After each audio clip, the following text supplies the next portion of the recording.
Congratulations. আশা করছি সবাই ভালো আছেন। শুভ সকাল সবাইকে। জাতীয় প্রাথমিক শিক্ষা পদক প্রতিযোগিতা 2025 এর বিষয়ভিত্তিক কুইজ প্রতিযোগিতা বাংলা বিষয়ের মডেল কোশ্চেন নিয়ে আজকে আমরা হাজির হয়েছি। আমরা মূল আলোচনায় যাওয়ার আগে আমাদের এই সব টিউটোরিয়াল মূলত আপনারা যেখানে পাবেন সেই আমাদের জনপ্রিয় channel, YouTube channel ICT training for all. ইউটিউবে গিয়ে আপনি সার্চ বারে আইসিটি ট্রেনিং ফর অল এটি লিখলেই আমাদের এই চ্যানেলটি আপনাদের সামনে চলে আসবে। এই চ্যানেলটি মূলত শিক্ষা, প্রশিক্ষণ, প্রযুক্তি, চাকরি সংক্রান্ত বিভিন্ন টিউটোরিয়াল এখানে আপনারা পাবেন, এখানে দেওয়া আছে।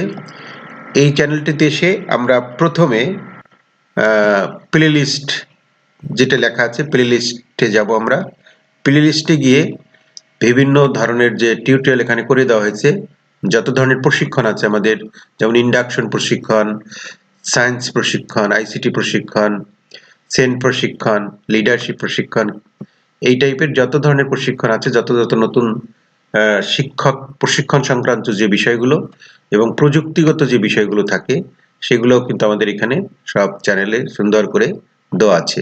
আমাদের যারা এমএচ ওয়ার্ড শিখতে চান, এমএচ ওয়ার্ডের উপরে এখানে বেশ কিছু টিউটোরিয়াল করে দেওয়া আছে, পাওয়ার পয়েন্টের উপরে বেশ কিছু টিউটোরিয়াল করে দেওয়া আছে। এই বিষয়গুলো এখানে সুন্দর করে আপনারা এখান থেকে সহযোগিতা নিতে পারেন। তো আমরা কুইজের জন্য মূলত আমাদের কুইজের উপরে আমরা বেশ কিছু টিউটোরিয়াল করে দিয়েছি, সেটি আমরা এই প্লে লিস্টে গিয়ে পাবো।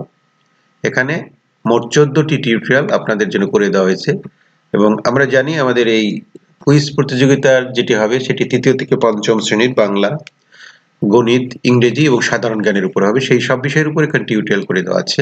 আমরা এখানে থেকে এই টিউটোরিয়ালগুলো দেখে নিতে পারবো। চলে যাচ্ছে আমাদের আজকের যে মূল আলোচনা সেখানে। আজকে মূলত আমরা একটি মডেল কোশ্চেন বাংলার একদম, আমরা এর আগে শ্রেণীভিত্তিক অনেকগুলা প্রশ্ন করে দিয়েছি, এখন 3 শ্রেণী মিলে মডেল একটি কোশ্চেন করা, যে আমাদের প্রশ্নটা আসবে 3টা শ্রেণী মিলে, 3য়, 4র্থ, 5ম শ্রেণীর প্রত্যেকটা শ্রেণীর থেকে কিছু কিছু প্রশ্ন নিয়ে আমাদের এটি করা হবে এবং কি ধরনের প্রশ্ন থাকবে সেটি যদি আমরা একটু দেখে নিই। আমাদের এখানে মূলত লেখা আছে সংক্ষিপ্ত প্রশ্নোত্তর, তারপরে আমাদের শূন্যস্থান পূরণ এবং বহু নির্বাচনী প্রশ্ন, এই টাইপের প্রশ্ন থাকবে। তা আমরা একটি বাংলা বিষয়ের একটি চূড়ান্ত প্রশ্ন এখানে করে দিয়েছি। সংক্ষিপ্ত প্রশ্ন, উত্তর 10টি। কোন কোন মাস নিয়ে? শীতকাল। সাথে উত্তরটি দেওয়া হয়েছে, শিক্ষার্থীদের পড়তে সুবিধা হবে এবং আপনাদেরও দেখতে সুবিধা হবে। এটি হচ্ছে পৌষ ও মাঘ। আমাদের গ্রাম কবিতাটি কি লিখেছেন? বন্দালী মিয়া। পরের চরণটি লিখো, সুখী যেন নাহি হই আর কারো দুঃখে। এখানে পরের চরণটি লেখা, এটি একটি আসবে, মিছে কথা কবু যেন নাহি আসে মুখে। জাতীয় সঙ্গীতের রচয়িতা কে? রবীন্দ্রনাথ ঠাকুর। মুক্তিযুদ্ধে জীবন উৎসর্গকারী একজন বীরশ্রেষ্ঠের নাম লেখো।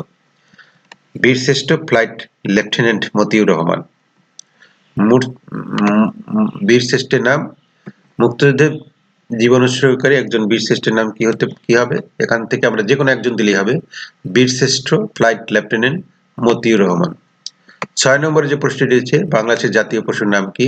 Royal Bengal tiger. Royal Bengal tiger. বাংলাদেশের জাতীয় পতাকার দৈর্ঘ্য প্রস্থের অনুপাত কত? 10:6। এটি কমন একটি প্রশ্ন। এর পরের যেটি রয়েছে, ছন্দের জাদুকর বলা হয় কোন কবিকে? এটি শুরুতেই বলেছি বিভিন্ন বইতে, অর্থাৎ 3য়, 4র্থ, 5ম শ্রেণীর বাংলা বই থেকে প্রশ্নগুলো দেওয়া হয়েছে। এটি হচ্ছে সত্যেন্দ্রনাথ দত্ত। মুক্তির ছড়া কবিতাটি কে লিখেছেন? সানাউল হক। এই প্রশ্নগুলোর উত্তর সংক্ষেপে তাকে লিখতে হবে। 10 নম্বরের যেটি প্রশ্ন রয়েছে, বেগম রোকেয়ার লেখা একটি বইয়ের নাম লেখো। এখানে আমরা 3টি বইয়ের নামই দিয়ে রেখেছি, যে কোনো একটা বইয়ের নাম লিখলে হবে। মতিচুর, অপরাধবাসিনী ও পদ্মরাগ। এই সংক্ষিপ্ত প্রশ্ন এই টাইপের থাকবে। এরপরে যেটি হতে পারে, শূন্যস্থান পূরণ করো।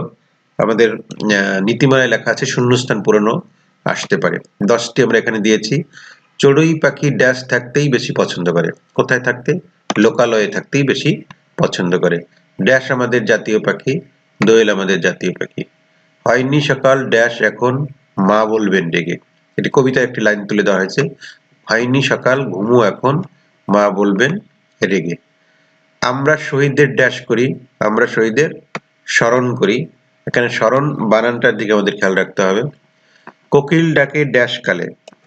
কোকিল ডাকে, কিছু কমন প্রশ্নই বলা যেতে পারে। কোকিল ডাকে বসন্তকালে। নারী জাগরণের অগ্রদূত বলা হয় কাকে? বেগম রোকেয়াকে।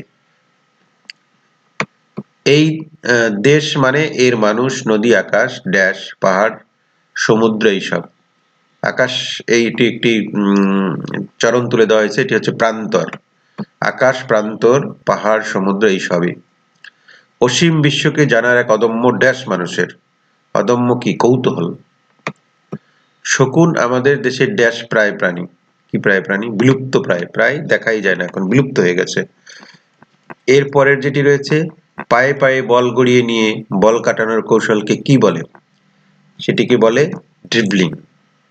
এই ধরনের শূন্যস্থান আমাদের বইয়ের, কবিতা থেকে, গদ্য থেকে কোনো একটা গুরুত্বপূর্ণ লাইন তুলে দেওয়া হতে পারে।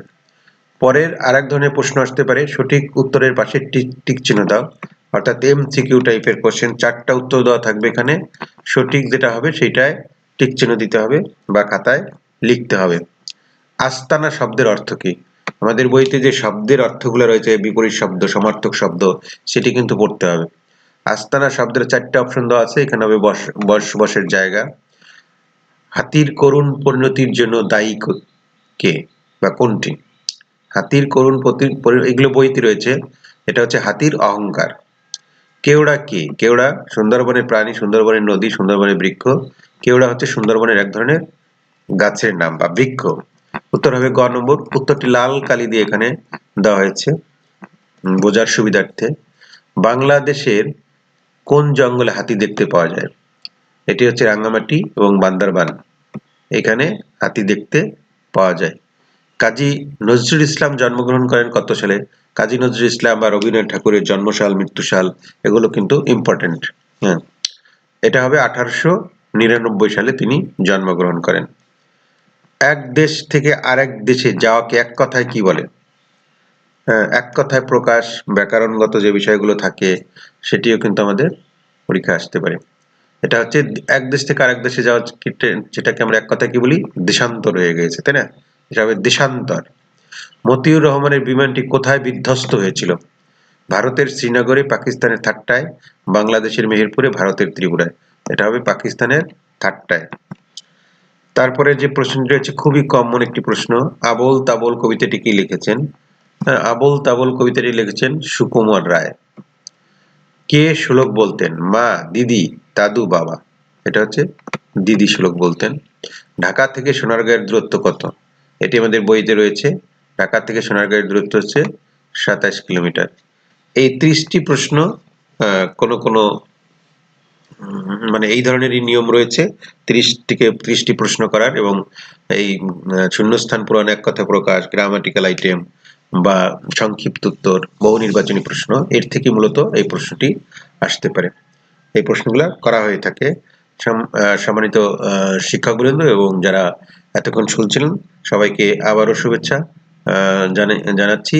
এবং আমাদের এই সব টিউটোরিয়ালগুলো আপনারা একসাথে পাবেন আমাদের আইসিটি ট্রেনিং ফর অল চ্যানেলটিতে।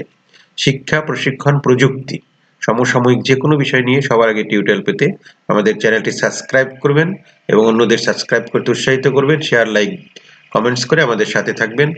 এছাড়া Bangladesh online ICT training support Facebook page ও গ্রুপের সাথে আপনি যুক্ত থেকে আপনার পেশাগত উন্নয়নে আপনি এগিয়ে থাকতে পারেন।